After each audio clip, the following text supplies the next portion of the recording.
Hi, this is Shannon Kringen, and I'm in Seattle. And I'm just thinking about, I just took a walk in nature. I'm going to try and speak in a more slow way instead of doing a monologue where I share all of my racing thoughts. I'm thinking about what it is to be a human being on planet Earth, being a natural, instinctual, intuitive human such as me and thinking about what do I want to achieve and do with my time on this planet. I think a lot of people feel like they don't have a choice and they have to conform and do what other people are doing. I'm feeling very blessed and grateful that I can make a living in all the creative ways that I make a living. And I know how to live in a frugal way so that I have time and energy to focus on doing what I want to do with my art. And the fact that I don't depend on my music and my poetry and my painting and my photography and my art car. I don't depend on those things to generate an income for myself, although it would be nice if I could full-time dedicate myself to just doing my art that would support me. But I love the fact that I have total freedom in creating what I want. And I would love to get Goddess KRING music played on KEXP radio. And I'm intrigued by the fact that it is now streaming. If you Google Goddess KRING, KringFlower music, it is streaming on Pandora, Spotify, Interactive Jack Records, Bandcamp, Amazon, Pandora, Weezer or Deezer. What's it called? Weezer, Deezer, Geezer, Weezer, Deezer, Geezer. Um, don't put it in the freezer. Weezer, Deezer, Geezer. Don't put it in the freezer. Listen to the music. I made 22 copies recently of KringFlower with 17 tracks on it. A fan of mine wanted 20 copies for his friends to share as a holiday gift to them. So I made 20 copies and I printed out the track list, 17 different songs on the track list. And I'm excited to do that. I would love to get our music played on the radio, on KEXP radio. I think they're more likely to play it if we're performing live around town. I would love to get on the Nancy Guppy Show Art Zone, our Art Zones on the Seattle channel. I mailed Nancy Guppy. She's a nice, interesting person who knows about my Goddess KRING public access history and creativity. One time, the Almost Live cast sent me a postcard saying, "We wish we could do our show naked." And I took a improv acting class from Matt Smith, who was on Almost Live many years ago. And I ran into Nancy Guppy at the Pete Droge concert, and the Pete Droge and Elaine Summers beautiful folk music concert at the Triple Door in Seattle recently in November 2024. And I mailed her my poetry book, Kringonian Pizzazz, and my KringFlower CD, and then a copy of the article that Seattle Magazine interviewed me and published that about the performance art of Goddess KRING. Would love to get on the Art Zone show with Nancy Guppy. She's probably more likely to want to interview me for her show, though, if I had my visual art showing in a gallery and I was performing live. I am extremely active in the Seattle art world in terms of being an art model and a figure model and driving my art car all over the place.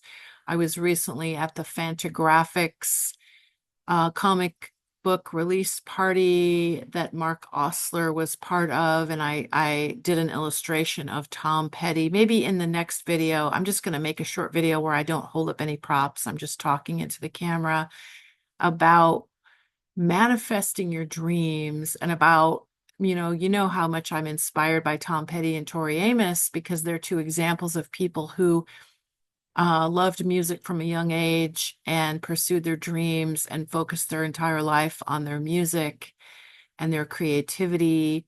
I will say that ever since I was a little girl, I have wanted to create things and then mass produce them or make copies of them and share them with the general public. I remember when I was 11 years old and I made bookmarks and postcards and I sold them at an art festival on Whidbey Island called Chichokum. And I remember I was so happy and proud of myself for selling copies of bookmarks. I think I made shoelaces and bookmarks and postcards. Uh, and I handmade them in my own special way. And I sold them to people. And I think I made a total of $15. And I put it in my wallet, my little 11-year-old kid wallet. And I remember I bought myself a burrito and then I bought some French fries the next day. And it would just felt so good to earn money and share my art with people. I remember when I was 10 years old and my mom and I got sandwich bags and we put treats in each bag and then we decorated. It was around Halloween time on Whidbey Island, and I decorated with Halloween construction paper, orange and black construction paper, and then we stapled our designs on all like 25 or 30 people in my class. There's probably like 25 people in my class, and I remember handing them out to each student in the class, and they were kind of like, oh, they were surprised because I was very shy and afraid to speak in class or raise my hand. So I had a few friends, but I was kind of a quiet introvert in the class, but I secretly wanted to sing and dance and act and perform in front of people. And I secretly wanted to like be filmed and like be a movie star or something like that. I've always wanted to be like, that's partly why I love art modeling and I'm comfortable not wearing any clothing in front of people who are drawing and painting. I like being looked at. I mean, not in a creepy way, but I'm comfortable with people observing me like an actor. Like actors have to be comfortable being emotional in front of a camera and not be embarrassed by that and actually enjoy it. And I actually do like being watched in terms of when I do something artistic. I don't like want people watching me when I'm doing private things in my private life and like watching me in a creepy way, but watching me in an artistic way. I'm open to sharing my humanity with people, the things that are good about me, the things that are bad about me. I'm kind of open to being vulnerable in that way. And I think that musicians and actors and singers and dancers and performers are comfortable doing that. And so I remember feeling socially shy when I was 10, but feeling like I was happy to give each person in my class a Halloween candy and art, in a cute little decorated bag that my mom and I made, again, with orange and black construction paper that we cut into shapes that were like Halloween, bats and pumpkins and like, skeletons and like Halloween style decorations. I remember it feels so satisfying to hand out every student in my class that and give it to them as a gift. And now I'm giving I gave a bunch of my poetry books away, Kringonian, Pizzazz, KringSPEAK poetry, and I gave away a bunch of my KringFlower CDs to people. I have sold some of my art, yes, but I also love to just freely share it with people. I offer my photos free to publish. So these are just some examples of dreams that I've pursued ever since I was a kid. And I remember being 10 years old and my mom telling me that when I grew up, I would probably need to focus on one kind of art. But I remember when I was 10, I kind of thought, I think I want to act and sing and dance and do visual art. I think I want to do all of it. Like and I think I wanted to write. I think that as soon as I was in third grade, I remember in San Diego, I was born in San Diego. And when I was 9 or 10, my mom and I moved up to Whidbey Island. And we're not in the military. There's no Navy connection. That's a coincidence that we moved from San Diego to Whidbey Island because those are both naval base type places, I guess. But we're not in the Navy. Nobody in my family's in the Navy, but that's a coincidence. People have asked me that. But I just remember being a little kid and in third grade in San Diego before we left California, I remember we had an assignment to write a story, and it was the first time I remember having like the teacher said, make up your own story and write. And I think we were supposed to write a 1-page story, and I wrote 3 pages. And the instructor was very impressed. The teacher was like, wow, you really got into this. You really got into your imagination. And I wrote a story about a house with like a staircase and a balcony. And I don't remember what my story was about, but I remember I got really, really, really into imagining a story that I could make up about a house with staircases and wood panels. And I don't remember what it was about, but I remember I got really carried away, and I really enjoyed that feeling of getting into writing and playing with words. And now I play with poems and rhymes and double entendres. And recently I modeled at the Gage Drawing Jam at the Gage Academy of Fine Art. And I requested that we play Goddess KRINGFlower music for part of that. And I was happy that they said yes. And they played it, I think, from Spotify. I don't know if it was Pandora or Spotify, because our music is on most of the streaming platforms now. It's also on Bandcamp and Interactive Jack Records. If you want to play it in a more local kind of way, you can stream it for free on Interactive Jack Records Seattle, if you look that up. But KringFlower Goddess Kring music produced by Supaflower, and it's our own original music that we produced and created ourselves in the recording studio. And they played it, and the lady went, "Oh, that's very clever. You have a nice voice, and your lyrics are very clever." So I was so happy to hear that the people, because obviously I want people to appreciate what I do. As a model, I want people to appreciate me posing for them, and they draw and paint me. And as a musician and a poet, I would love for the public to appreciate my music. So I want to share it with as many people as I can, and whoever enjoys my music. I recently gave a copy to the musician Pete Droge, and my poetry book to Jason Webley, and to Nancy Guppy. And so I am sharing my music with these interesting people that I admire. I admire Nancy Guppy and Pete Droge. I admire Jason Webley. He's a musician, local musician here in Seattle.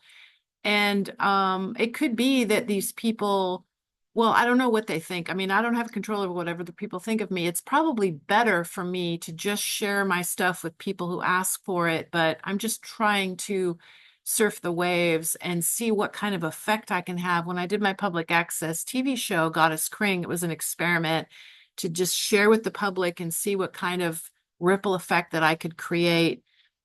So what was I saying? I was saying something about, oh, I was thinking of Tom Petty. I was thinking of, and in fact, I have my Tom Petty button on and my Tom Petty t-shirt on, because he symbolizes to me somebody who was dedicated to doing what he loved, which is music, and dedicated to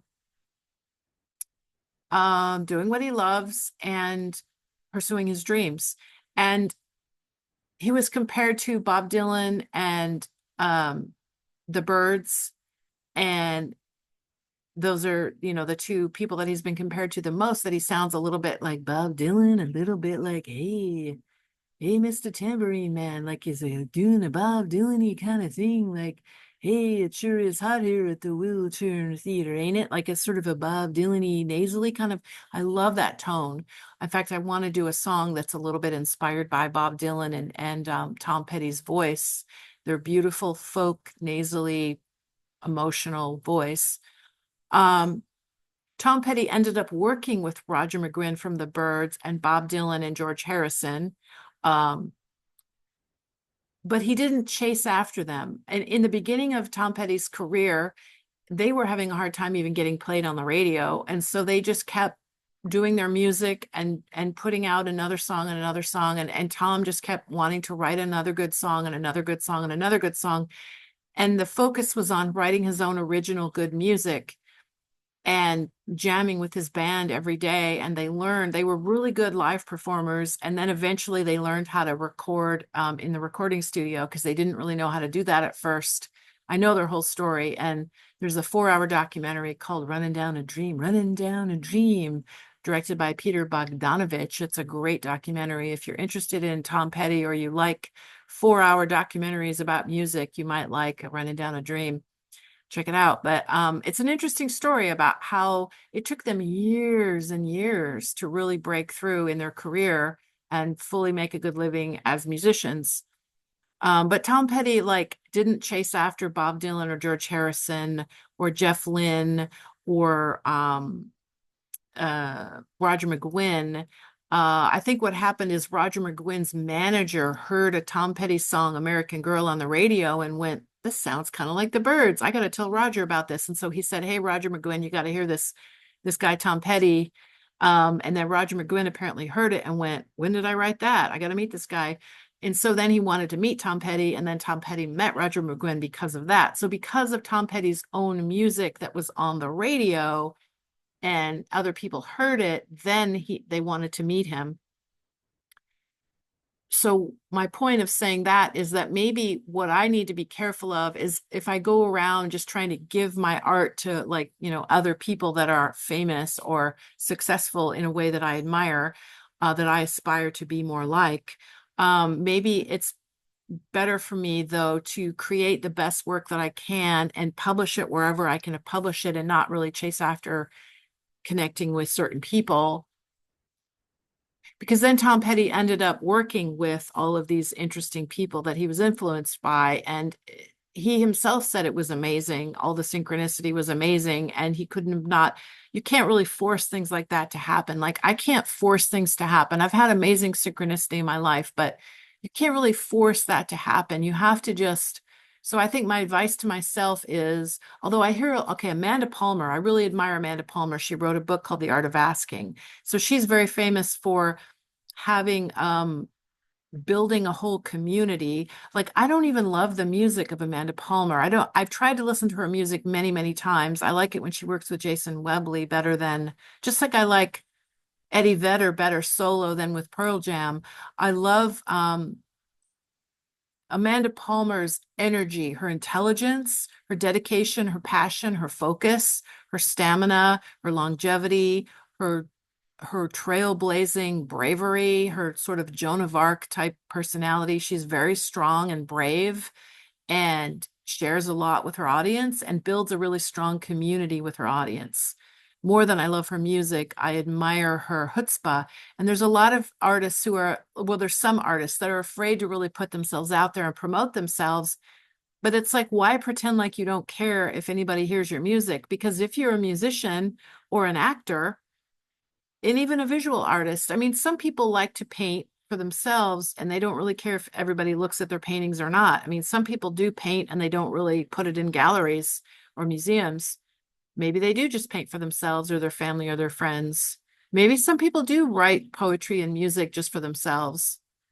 But I think I've always wanted to share it with the public. I've always wanted to create a poem or a painting or a photo or these video monologues. I mean, I listen to these monologues and I try to learn something when I listen to my own monologues that I do on video. I try to learn something from what I say. So, hey, Shannon, are you learning something from this? I'm trying to learn something from doing these monologues. But I publish them online, hoping that it will have a good effect on other people. Like, I'm hoping that you are getting something out of listening to me talk. I have a surprisingly unpopular YouTube channel. I've had it since 2005, and maybe I shouldn't affirm that. Maybe that's not a good mantra. But I have had, the facts are, I've had my YouTube channel since 2005, and I have like less than 2,000 subscribers, which is, pretty small. And I constantly create new videos. So it could be that I just don't appeal to very many people, or maybe I'm being shadow banned for some strange reason. I don't know. But who knows? I don't know. I just do my thing. But obviously, I'm here to share with you. I would love to make a documentary film about Goddess KRING Public Access. I'm still trying to figure out how to do that, whether I'm going to do it mostly by myself with a couple of friends of mine. Me and my friends are very talented, so we probably could put together a movie, but I have to actually focus. I do have this camera. Actually, it's right next to me, this video camera. I love this camera. This is a little video camera that I have that is high quality and works well in low light. So I do have this camera, video camera. I do have other cameras, but that's the main video camera I have for filming. I want to film myself in my art car. So what's my point? My point is that I need to make the best art and then publish it. I publish videos, photos, paintings, poetry, these video monologues. I do lots of different things. I'm kind of all over the map. I'm sharing my music. I would love to get our music played on KEXP radio. It has been played on Hollow Earth radio. I recently asked an Alexa device. Um, I say the name A Alexa, who is Shannon Kringen, Goddess KRING from Seattle, and she quotes things from. And then my friend, my 11-year-old friend Tiger, we worked with Chat GPT. Is that what it's called? And we asked it all about Shannon Kringen, Goddess KRING from Seattle, who painted shoes for Tori Amos, and it knew a whole bunch about me. I think that's because I've been sharing stuff online since about 1999. So it's interesting to see what kind of ripple effect that I'm having. So I just wanted to share that. Maybe I will show you here. I'll let you look at my here's some art of mine. You can look at this while I'm looking for the thing down here. Let's see. Here it is. If I can find it. Let's see if I can find a little show and tell for you. I recently made these stickers. These are Goddess KRING stickers. And then let's see if I can find, let's see. Oh man, I'm not seeing it.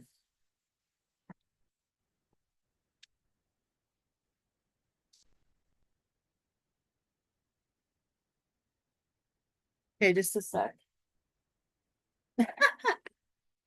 Pardon the funk, as I like to say. Okay, here, I was published. I love being published in this. This is the Mark Osler Adventures in Accounting, Comic Jokes, Payroll Puzzles, and More. It's a independent produced zine. Shannon Kringen on the back there.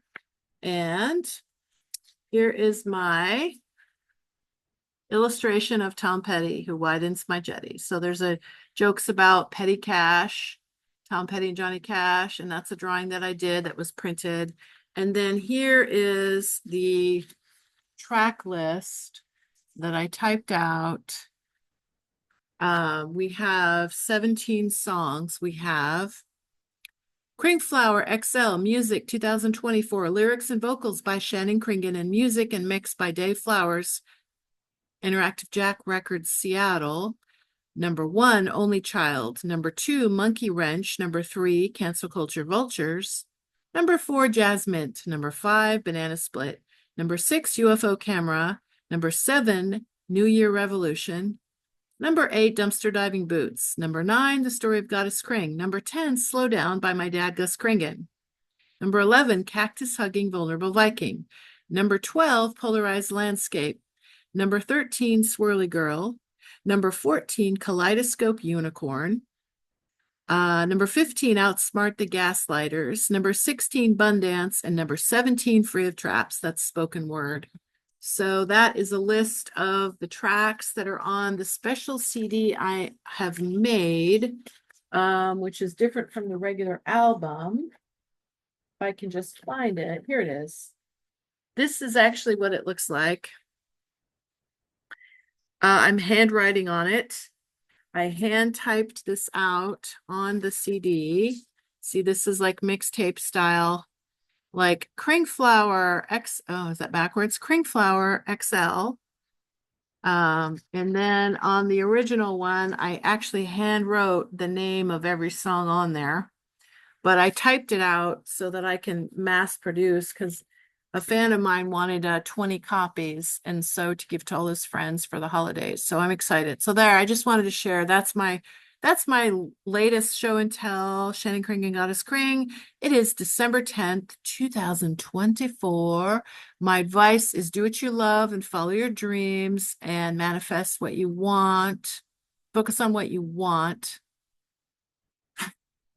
and let go of trying to control things you can't control. So all I can do is just do my best art and share it in whatever way I can figure out how to share it, publish it, share it with people, hope that it inspires people to create their own whatever they want to create. And Tom Petty widens my jetty. He is a symbol to me of doing what you love and pursuing your dreams. And, you know, like he said, I don't back down. You don't have to live like a refugee. Don't do me like that. Running down a dream. My favorite, actually, Tom Petty song is called Luna. It's an unusual song called Luna. And then there's Turn This Car Around and The Trip to Pirates Cove and Luna and Casadega and Hypnotic Eye, the last album they did before Tom Petty passed away. Hypnotic Eye is filled with inspirational songs. And The Last DJ is also filled with a lot of his lyrics are very uplifting, and they're all kind of about being strong and trusting yourself, really. So that's what it is. And Tori Amos, a lot of her lyrics are kind of about being authentic and trusting yourself. So there's a pattern there. The Tom Petty and Tori Amos lyrics are similar in terms of empowering yourself and doing what you love. That seems to be the message I get from both of them. Okay, bye for now.